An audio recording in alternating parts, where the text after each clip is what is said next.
Ainda mais EAD. Mas, fala galera, tranquilo. Vamos começar mais uma aulinha. Calma aí. Vamos começar mais uma aulinha sobre estequiometria, que é um assunto que vocês amam, que é um assunto que só tem que pensar em macho, então não tem que fazer mais nada, é um assunto fácil, tranquilinho, de boas. Mas é isso, né, pessoal? Na aula de hoje, a gente vai fazer algo que eu prometi para vocês, que era a resolução de exercícios. Pita, mas você botou pouquíssimos exercícios, são só 3 exercícios. Como é que eu vou aprender tudo com isso? Tá, são 3 exercícios, mas são exercícios que são mais para revisar o que a gente viu até agora. Então, normalmente, esses exercícios que eu peguei são completos, então vocês vão ter que ver várias questõezinhas importantes para a gente discutir nesses últimos meses, tá legal? Que discutimos nesses últimos meses. E aí, tem outros exercícios que vocês podem ter tirado dúvidas, podem ter tido algumas dúvidas. Então, nesses exercícios, vocês podem mandar para os plantonistas, tirar dúvidas dos plantões, ou podem vir comigo e mandar mensagem, falar, Pita, eu não entendi isso daqui, fui no plantão, não deu certo. Pode chegar comigo que eu ajudo a tirar dúvida, tranquilo? Sem medo nenhum. Só chegar, cola junto que é nóis. Cola de mim que vocês brilham. Mas vamos lá. Primeiro exercício, esse exercício aqui, todos os exercícios são do caderno de exercícios 2 do CAPA. E esse daqui é da página 185, questão 7. Para quem não tiver anotado aí, beleza? Primeiro exercíciozinho, vamos lá. Eu vou ler o texto mais rápido as partes mais inúteis e mais devagar as partes mais úteis, tá bom? Climatério é o nome de um estágio no processo de amadurecimento de determinados frutos, caracterizado pelo aumento do nível de respiração celular e do gás etileno. Aí ele te dá a fórmula molecular do gás etileno. Uma boa, já ajuda aí, né? Como consequência, há o escurecimento do fruto, o que representa a perda de muitas toneladas de alimentos a cada... Perdão. É possível prolongar a vida do fruto blá, blá, pela eliminação do etileno produzido. Ou seja, se eu eliminar o etileno, eu consigo prolongar a vida do fruto. Na indústria, o que usa para prolongar a vida do fruto? Usa esse permanganato de potássio, que é o KMnO4, para oxidar o etileno. Sendo assim, o processo é apresentado na forma simplificada na equação aqui embaixo. Aí ele te dá a equação que acontece, né? Tem um permanganato de potássio reagindo com etileno e água, dando origem a outros compostos, que acaba aumentando a vida útil do fruto. O processo de amadurecimento começa quando a concentração de etileno no ar está em cerca de 1 miligrama de etileno por quilo de ar. Isso aqui é uma informação importante, galera. 1 miligrama de etileno por quilo de ar. Aí ele te dá as massas moleculares dos elementos químicos que formam todas esses compostos, substâncias que estão em reação, né? A fim de diminuir essas perdas, sem desperdício de reagentes, a massa mínima de permanganato de potássio por quilo do ar é mais próxima de. Beleza. Ele te dá um texto gigante, um texto, assim, relativamente grande, né? Mas por Enem é um texto normal. E aí ele te dá uma série de reações químicas, uma série de compostos, você não sabe o que fazer com tanta informação. Ele te dá um monte de informação, você não sabe para onde vai, para onde começa. Então, quando vocês estiverem se deparando com uma questão de estequiometria de química, vocês têm que focar duas coisas. Primeira coisa, a reação. E a segunda coisa, a quantidade do que está reagindo. Beleza? Primeira coisa, vocês vão olhar a reação. E a segunda coisa, vocês vão olhar a quantidade do que está reagindo. A reação eu já separei aqui para vocês. Essa é a reação que ele dá. Tá bom? Ele te dá aqui já... Essa equação está balanceada? Sim ou não, pessoal? Está balanceada ou não? Sim. Está balanceada, né? Já tem os coeficientes bonitinhos, menos uma coisa para se preocupar, então. Com ela balanceada, você vai olhar a quantidade do que está reagindo, aquela quantidade que ele te dá. O que ele te dá? O que ele está a fim de querer saber a partir das informações que ele te deu na questão? Ele te dá uma quantidade de etileno, ele fala 1 miligrama de etileno por quilograma de ar, e ele fala que quer saber a massa mínima de permanganato de potássio. Ou seja, as informações que são importantes aqui é o etileno e o permanganato de potássio. O etileno é o que ele te dá, é a base que você vai usar, e o permanganato de potássio é aquilo que ele quer. Ou seja, eu vou precisar dessa reação inteira para resolver o que eu quero? O que vocês acham? Vou precisar de tudo? Não. Ele te dá o etileno e te dá o permanganato de potássio. Nessa reação, eu vou focar só o que é importante para a gente. E o que é importante para a gente é, de fato, o etileno, que é esse 1 miligrama de etileno por quilograma de ar, e esse permanganato de potássio. Eu vou dar atenção só para isso. E aí ele te dá os dados de cada composto, né, que formam essa substância, cada átomo que forma essa substância. E aí, o que acontece? Vamos lá, Pita, mas e aí? Para onde que eu vou? Eu tenho uma massa de etileno, que eu não sei o que eu faço com essa massa, porque eu não tenho a quantidade de ar. Pita, eu teria que saber a quantidade de ar para conseguir calcular isso. Mas então, vamos lá. Em 1 quilograma de ar, vocês concordam comigo que eu vou ter uma reação proporcional de etileno com permanganato de potássio? Como assim? Em 1 quilograma de ar, eu tenho permanganato de potássio, eu tenho etileno, eu tenho água. Eu tenho essas três coisas de 1 quilograma de ar. Então, toda vez que eu tiver 1 quilograma de ar, eu vou ter essas três coisas. Então, essa reação aqui, ela vai estar acontecendo no ar. Eu não preciso, de certa forma, descobrir a quantidade de ar que eu tenho, justamente porque essa reação vai estar acontecendo no ar. Então, não entendi direito. Vem comigo. Isso aqui é uma proporção constante da reação. Na reação, toda reação que eu tiver, eu vou ter essa proporção. 2 mols de permanganato de potássio para 3 mols de etileno. Eu posso ter 10 kg de ar, eu vou ter 2 mols de permanganato de potássio para 3 kg de etileno. Eu posso ter 20 kg de ar, eu vou ter 2 mols de permanganato de potássio para cada 3 mols de etileno. Essa proporção molar é sempre a mesma. É aquela mesma coisa da roda do carro e do volante, por exemplo. Eu vou ter sempre 4 rodas para um volante. Eu posso ter 20 mil carros, eu vou ter 4 rodas para cada um volante. Vai multiplicar só a quantidade que eu tenho ao todo. Mas a proporção é a mesma. Entenderam essa parte da proporção? Pegou? Beleza? Vamos lá, então. Eu sei a proporção. Tá dando para enxergar esse vermelho ou tá muito forte? Não sei direito. Tá ótimo. Tá ótimo? Beleza, então. Eu vou ter esses 2 mols de permanganato de potássio para cada 3 mols de etileno. Isso aqui é o que eu sei. E na estequiometria, isso tem que ficar bem claro para vocês, que vocês sempre vão estar brincando com essa quantidade de molar e a quantidade de massa que isso representa. Então, eu tenho a quantidade de massa, eu quero saber a quantidade de mols. É só você transformar massa para mol. Eu tenho a quantidade de mols, eu quero saber a quantidade de massa. Você transforma de mol para massa, e aí você vai fazendo os cálculos. Tem que trabalhar com o que você tem, e normalmente o que você tem é massa ou mol. E aí você vai fazendo essa transformação. Então, aqui a gente tem 2 mols de permanganato de potássio para cada 3 mols de etileno. Quantos mols de etileno eu preciso? Que ele dá no enunciado, vocês lembram? Vocês lembram aqui, quantos mols de etileno eu preciso? Ele não fala mols, né? Ele fala, eu preciso de 1 miligrama de etileno por quilograma de ar. Você não sabe quantos mols eu preciso de etileno. Ele te dá uma quantidade de massa. Ele fala que eu preciso de 1 miligrama de etileno. Então, o que eu vou fazer? Quando eu tenho a massa de uma substância e eu tenho a massa molar que essa substância ocupa, quer dizer, a massa em gramas por mol da substância, eu consigo achar a quantidade de mols? Sim. Eu consigo? Consigo, né? O que ele te dá? Ele te dá a massa de etileno, 1 miligrama. Ele te dá a massa molar que o etileno ocupa, que normalmente é só eu somar a massa molar de cada um dos átomos. E ele não te dá a quantidade de mols que eu tenho. Eu vou encontrar a quantidade de mols de etileno que corresponde a essa massa. Por quê, Pita? Porque eu sei que a cada 3 mols de etileno, eu tenho 2 mols de permanganato de potássio. Então, se eu achar essa quantidade de mols de etileno, eu consigo achar a quantidade de mols de permanganato de potássio que eu tenho em 1 miligrama de etileno. E assim eu consigo encontrar a quantidade de permanganato de potássio. Fez sentido para vocês? Alguém não entendeu essa lógica? Não, deu pra entender. Então, vamos lá. Pense comigo, pessoal. Pense comigo.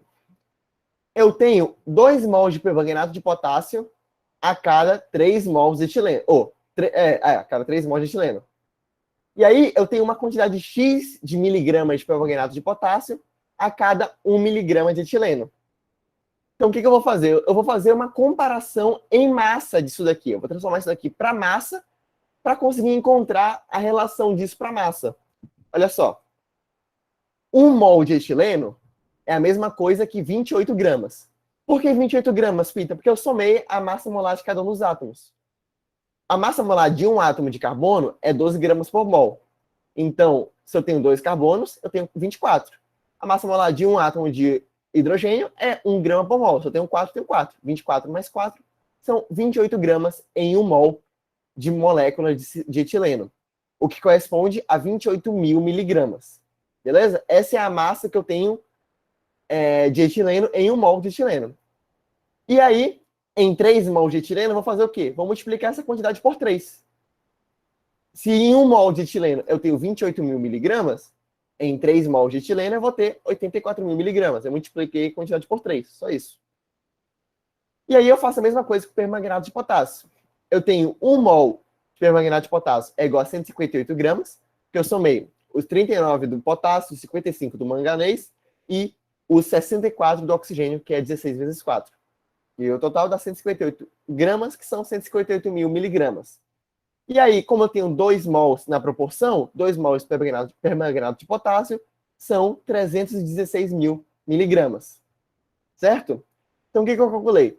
Eu calculei a massa que corresponde a essa quantidade de mols. E lembrem, em estequiometria, essa massa sempre vai ser convertida. Ou vocês vão converter de mol para massa, ou vocês vão converter de massa para mol.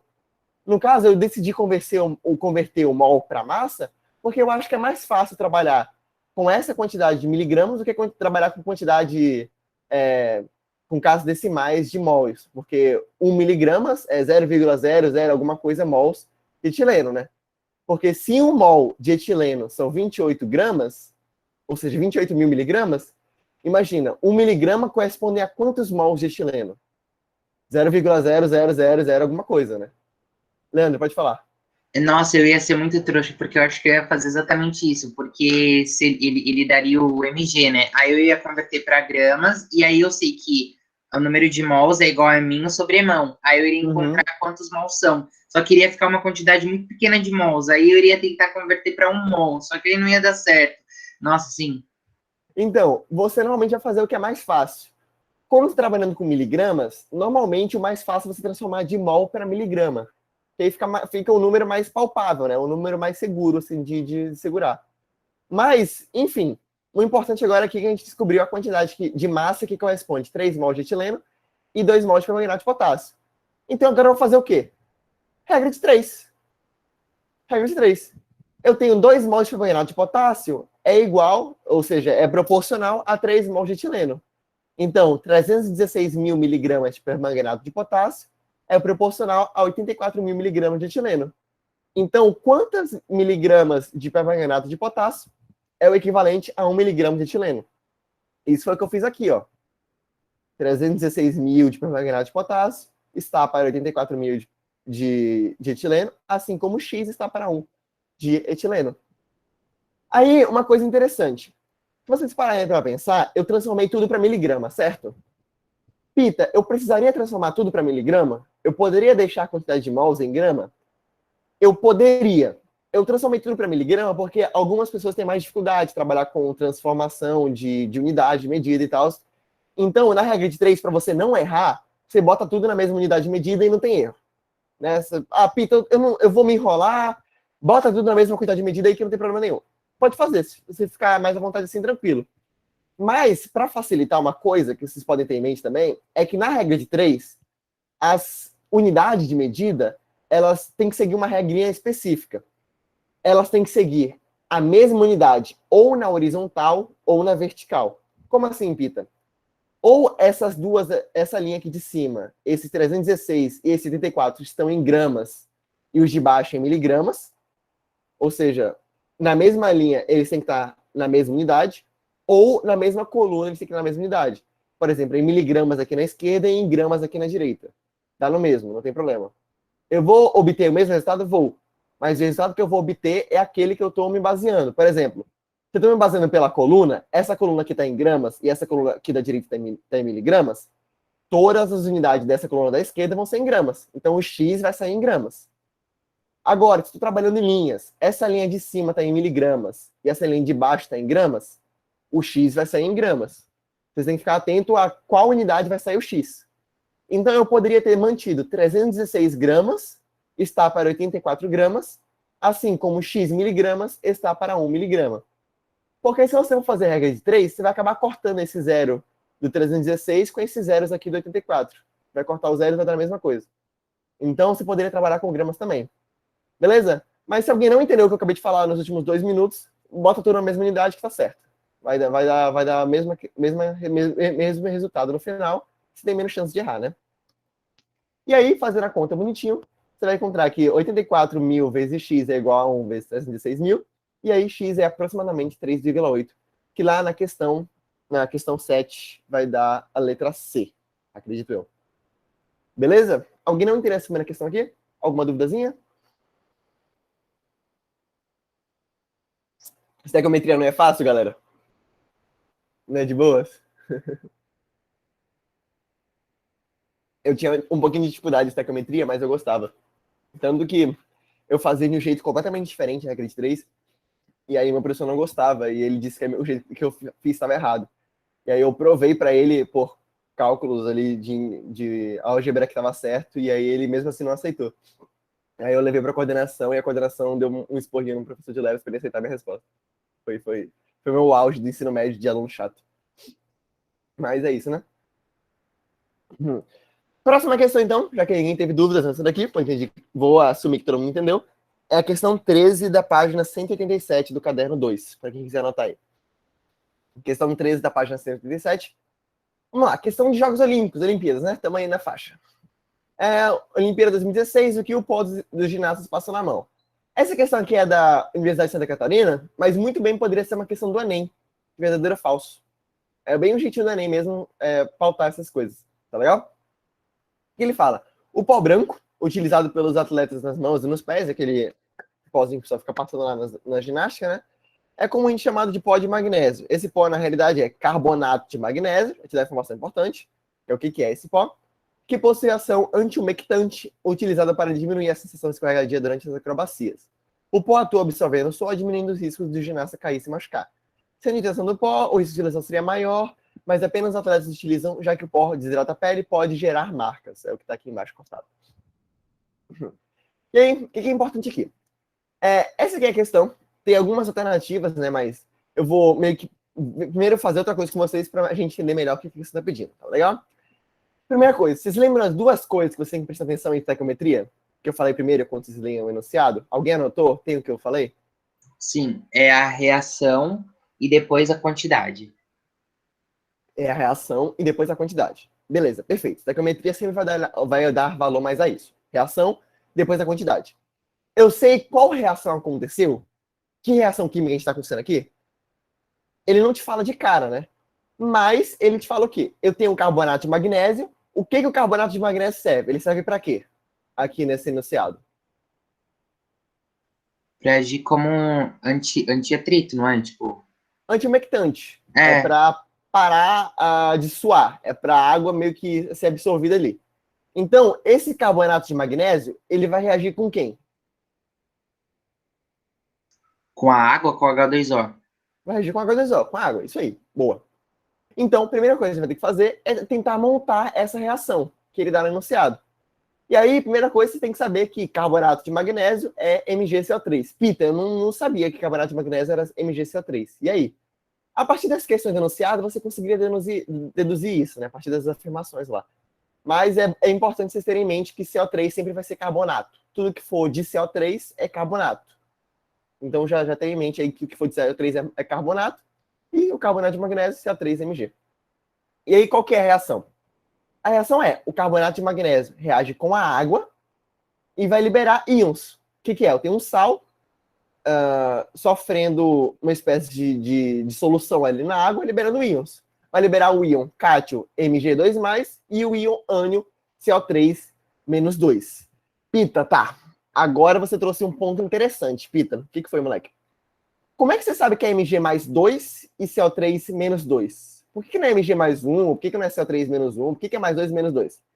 Isso aqui vai ter que vir lá de interações interatômicas. A gente viu interações interatômicas normalmente ligação covalente, ligação iônica e ligação metálica, né? Aqui a gente tem uma ligação covalente, que é o do CO3, e tem uma ligação metálica, ou uma ligação iônica, que é do Mg mais o CO3. Basicamente, a reação que a gente vai ter é essa daqui, ó. A pista está muito bagunçada. Então, vamos tentar analisar isso aqui como duas partes. A primeira parte é o cátion, que é o Mg, e a segunda parte é o ânion, que é o CO3. O CO3, como é uma ligação entre átomos ametais, vai ser uma ligação covalente entre o CO3.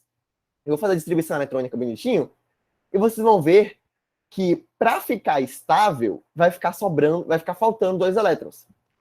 Para essa molécula de CO3 ficar estável, ela precisa de mais 2 elétrons.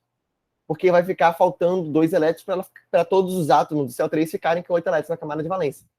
Independente da forma como você distribui os elétrons, você pode fazer, faz dativo, faz o que tu quiser. Ainda assim, essa reação aqui não vai ficar estável, a não ser que receba 2 elétrons de algum outro lugar. Vai ficar faltando 2 elétrons, né? E aí, da onde é que vão vir esses 2 elétrons? Esses 2 elétrons vão vir do magnésio.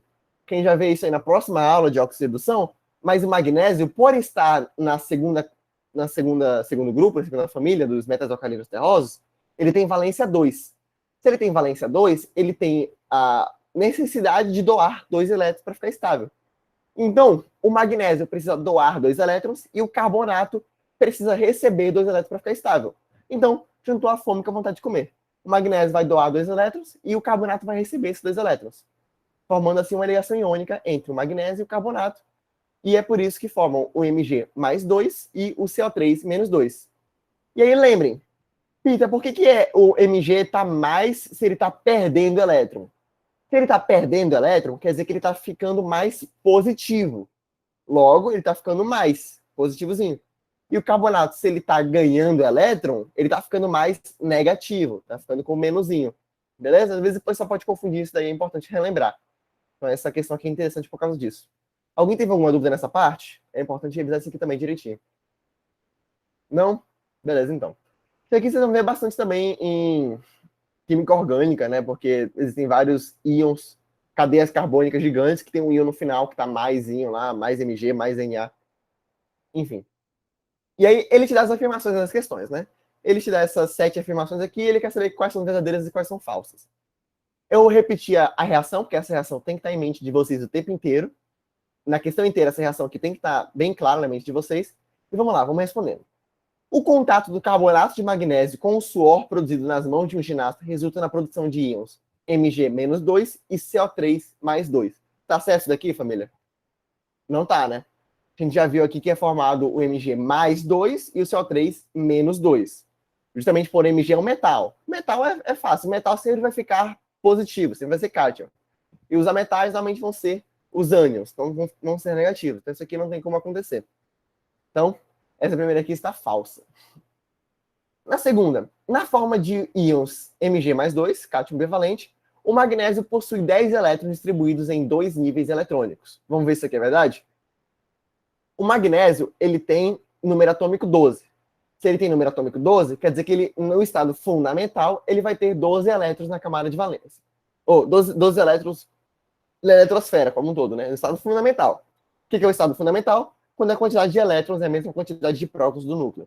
Então, se a quantidade de prótons do núcleo é 12, no estado fundamental, ele vai ter 12 elétrons também. Ou seja, no estado neutro, né? Aí fazendo distribuição eletrônica. 1s2, 2s2, 2p6, 3s2. Bateu os 12 elétrons. Ocupei todos.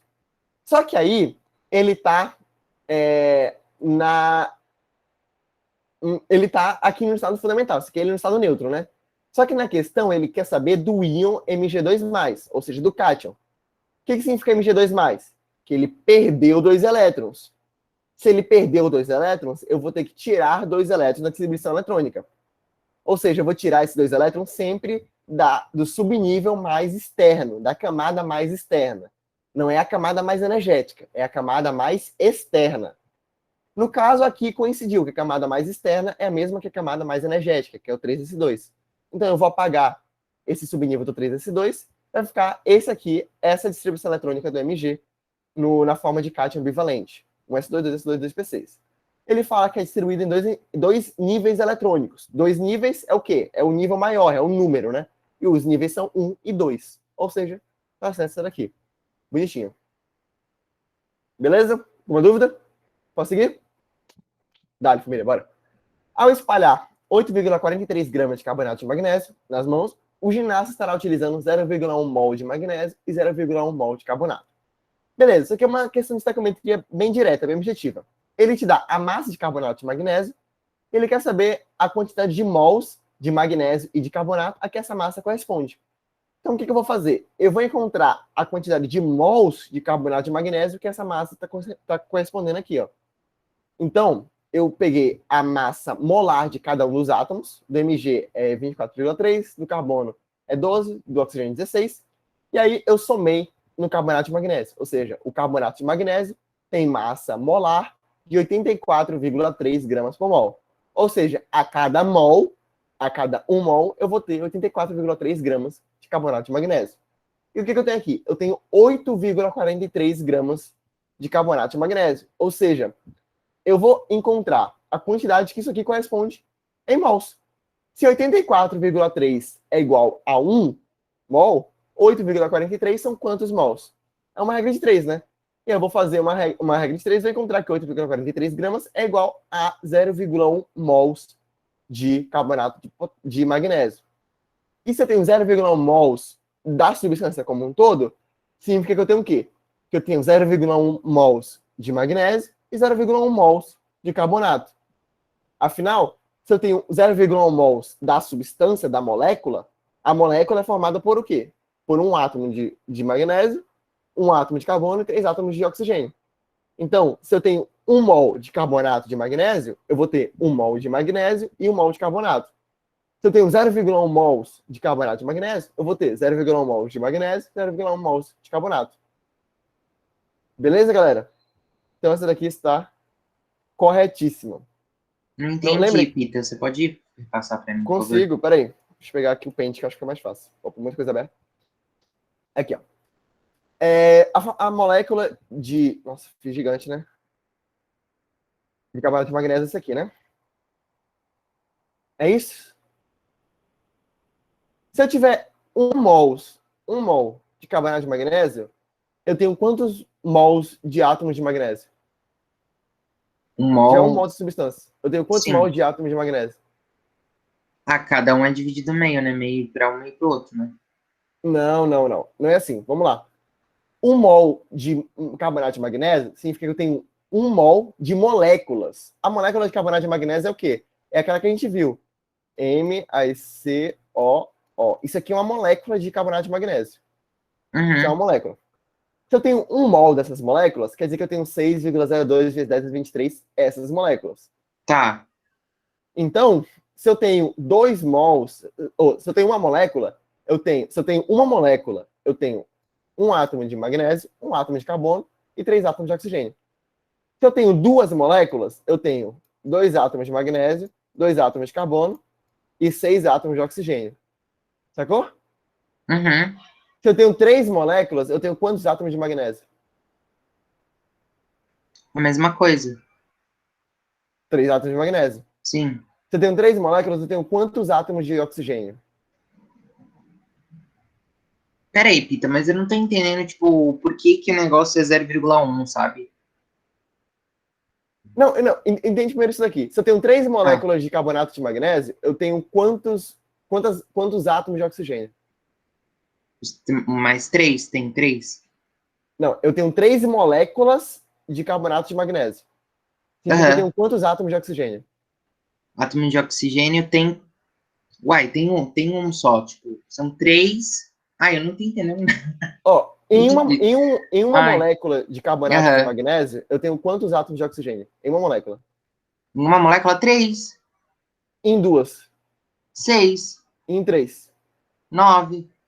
Se eu tiver 1 mol de molécula de carbonato de magnésio, eu vou ter quantos átomos de oxigênio? 3. 3 mols de átomos de oxigênio. E quantos mols de átomos de magnésio? 1. E quantos mols de átomos de carbono? 1. Beleza. Essa é a primeira parte da questão. Aí, se eu tenho 0,1 mols de carbonato de magnésio, eu tenho quantos mols de magnésio? Então, mas é isso.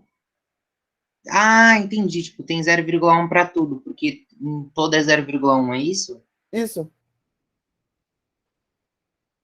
Mas ele fala. Ó, Ah, ele fala tá. aqui, ó. Ele fala que na questão eu tenho 8,43 gramas de carbonato de magnésio. 8,43 gramas de carbonato de magnésio são quantos mols de carbonato de magnésio? É 0,1. Que eu fiz a regra de 3. Mas por que não seria um? Tipo, 1 mol? Quanto que é a massa de 1 mol de carbonato de magnésio? Ah, é 6.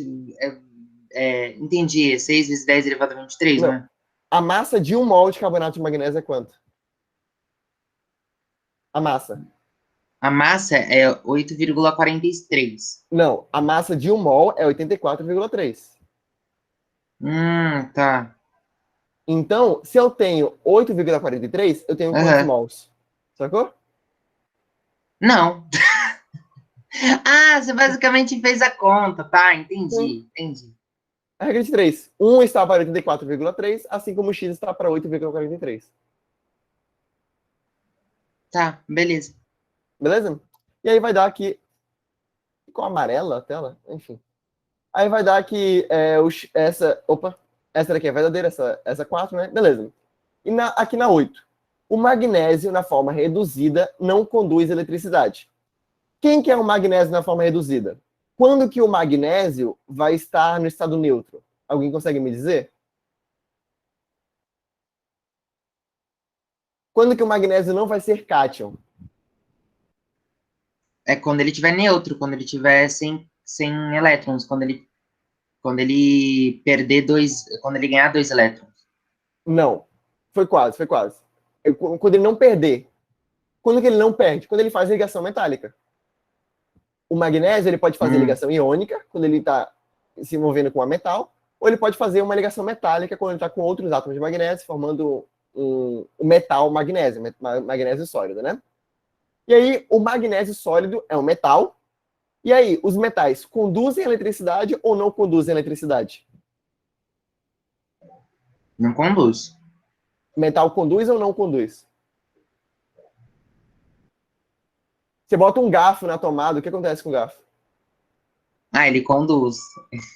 Você bota uma vara de ferro no poste de eletricidade, o que vai acontecer com você? Vai pegar um choquito, né? Um choquito do levito. Então, lembrem, metal, todos os metais conduzem eletricidade. Ligação iônica conduz eletricidade, Pita? Só quando está dissolvida em água. Quando está dissolvida em água, ligação iônica conduz eletricidade. E ligação covalente? Ligação covalente nem dissolvida em água. Não conduz eletricidade. Beleza? Logo, se o magnésio na forma reduzida, Mg0, não conduz eletricidade, quer dizer que ele está na forma sólida, então ele conduz sim a eletricidade. Diz que essa 8 aqui está errada. Certo? Próxima, 16. A ligação entre íons magnésio e íons carbonato possui elevado caráter covalente. E, portanto, o carbonato de magnésio não se dissolve no suor do ginasta. O que é isso aqui? Essa aqui está certa ou errada? Ixi, não tem ideia. Nossa. Eu acho que tá certo. Por que você acha que está certo? Ah, porque senão não ia fazer a função do pó, né, no suor. Ele ia desaparecer, eu acho, não sei. Eu fui por suposição do texto. Você lembra que tipo de ligação eu falei para você que era? Metálico, Não, do carbonato com o magnésio. O tipo de ligação. iônico. Iônica. Ele te dá a colinha já no próprio enunciado. A ligação entre os íons magnésio e carbonato possui um elevado caráter covalente. Se a ligação entre íons, já é iônica. Faz Se a sentido. ligação é iônica, já não pode ser covalente. Faz E o sentido. carbonato de magnésio, ele vai sim se dissolver no suor do ginasta. E quando ele se dissolve, ele faz o quê? Ele libera Mg2+, e CO3-2. Mas Peter, por que eles passam aquele pó, então? Então, se não dissolvesse, eles não precisavam ficar passando aquele pó ali o tempo inteiro. Eles passavam uma vez e ficava a competição inteira. O pó vai se dissolvendo aos poucos, é devagar, mas ele se dissolve. Justamente, ele fala ligação entre os íons magnésio e íons carbonato. Se é íon, já é iônica. Então não pode ter caráter covalente. E se dissolve sim, porque toda ligação iônica é dissolvida em água. Ô, Beleza? Pico, então caráter seria iônico. Caráter é iônico. Ah, tá. Tá bom, obrigada. Nada.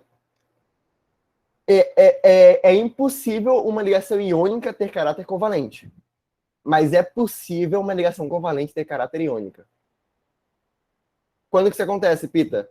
Por exemplo, na reação do HCl ou do HF.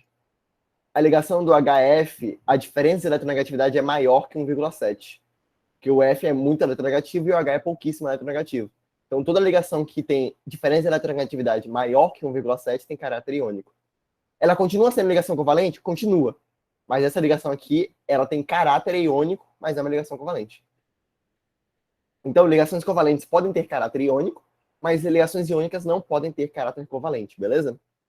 Isso aqui é porque a eletronegatividade do flúor é tipo 3 e a do hidrogênio tipo 1,2. Aí a diferença de eletronegatividade é tipo 1,8, que é maior que 1,7, então é caráter iônico. Magnésio e carbonato são de caráter básico, né? Aí eles meio que se neutralizam o suor, que suponho que seja ácido. Cara, Igor, sim, mas nesse caso aqui não é uma reação de neutralização. O que está acontecendo mais é uma dissolução mesmo. Mas sim, isso acontece. Mas é porque eu não sei nem dizer se o suor é de fato ácido. Também não sei dizer isso. Mas, de certa forma, acontece uma reação de neutralização. Mas o que acontece não é uma neutralização de fato, é só uma dissolução. Um está dissolvendo o outro. Ô, Leandro, Peter, você pode repetir qual parte? isso daí que você falou? Isso aqui? Aham. Toda vez que uma diferença de eletronegatividade for maior que 1,7 entre dois átomos, ela vai ter caráter iônico. Pode ser uma ligação iônica, pode ser uma ligação covalente. Todas as ligações iônicas têm caráter iônico porque elas têm uma diferença de eletronegatividade maior que 1,7. Mas existem ligações covalentes, como o ácido fluorídrico, que a diferença de eletronegatividade é maior que 1,7, é 1,8. É aproximadamente 1,8, né? E aí acaba que ela tem um caráter iônico, mas ela continua sendo uma ligação covalente. Beleza? Então, iônico sempre vai ter caráter iônico. E covalente pode ter caráter. Quando a diferença de eletronegatividade entre os átomos for maior que 1,7. Como é que eu sei que é maior que 1,7? Quando for, ele vai te dar no enunciado, então relaxa. Ô, Pita, só uma pergunta. Para ligação covalente ter caráter iônico, ele passa por ionização? Não? É porque o flúor puxa tanto o elétron do hidrogênio, puxa tanto, que é como se fosse iônico. Ah, entendi. É como se o flúor virasse um cátion e o hidrogênio virasse um ânion. Mas não é. É parecido. Entendi, obrigada. Nada.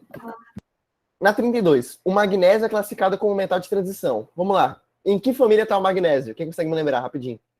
Acho que é na 2, né? Família 2. Família 2 é qual o nome da família? Ai, dos metais alcalinos terrosos. É um metal de transição, então?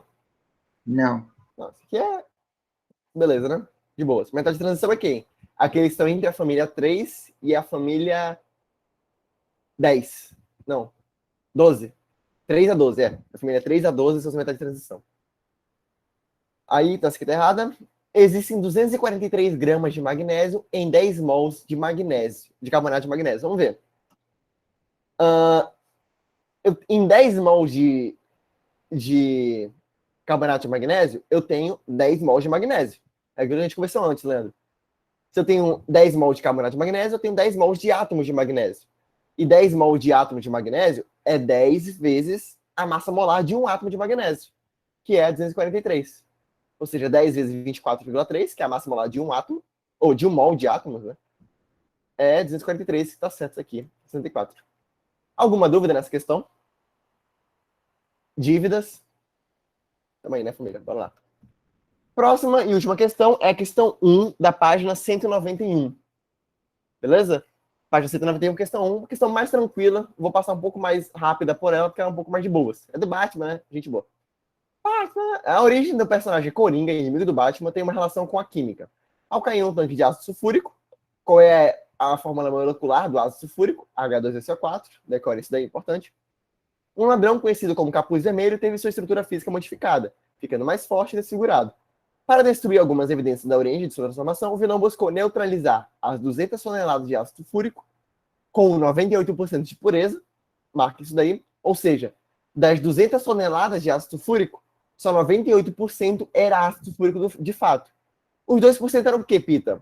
Era como se fosse um tonel de 200 toneladas, esse tonel, e dessas 200 toneladas, 98% era ácido sulfúrico, e os 2% era a massa do tonel, por exemplo.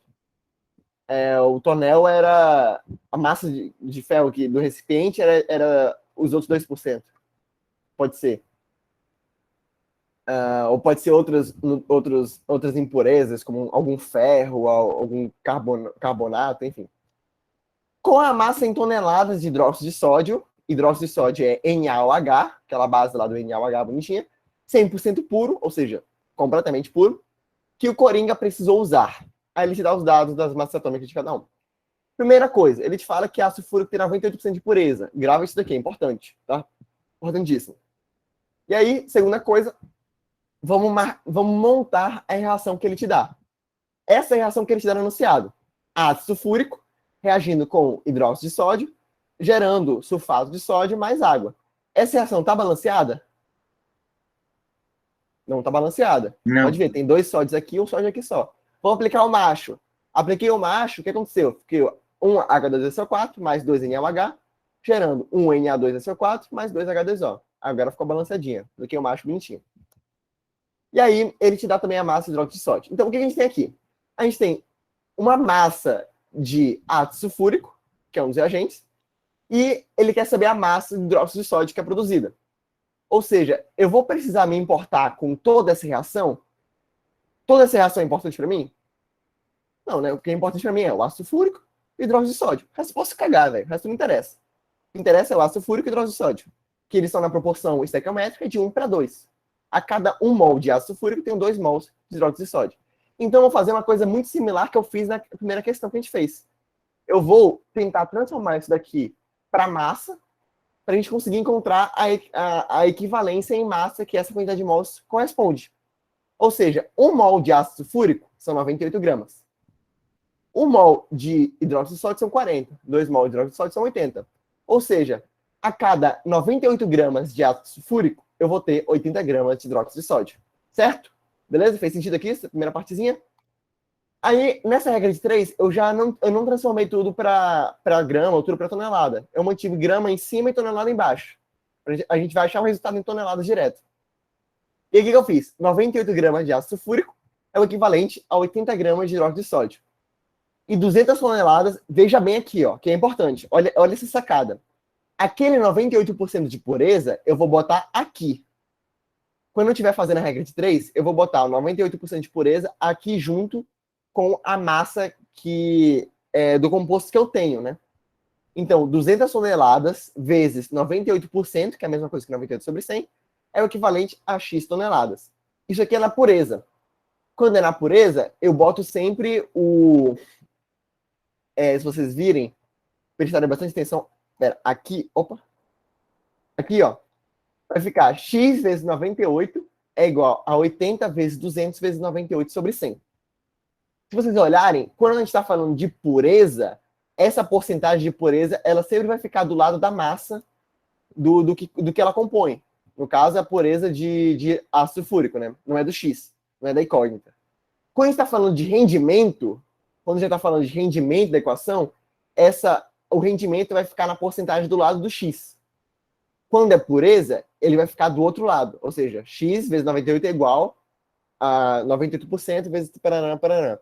Quando é rendimento, essa porcentagem vai sempre ficar do lado do X. Vai ficar, se fosse rendimento, 98% de rendimento, ia ficar X vezes 98 sobre 100. Fernandinha, pode falar.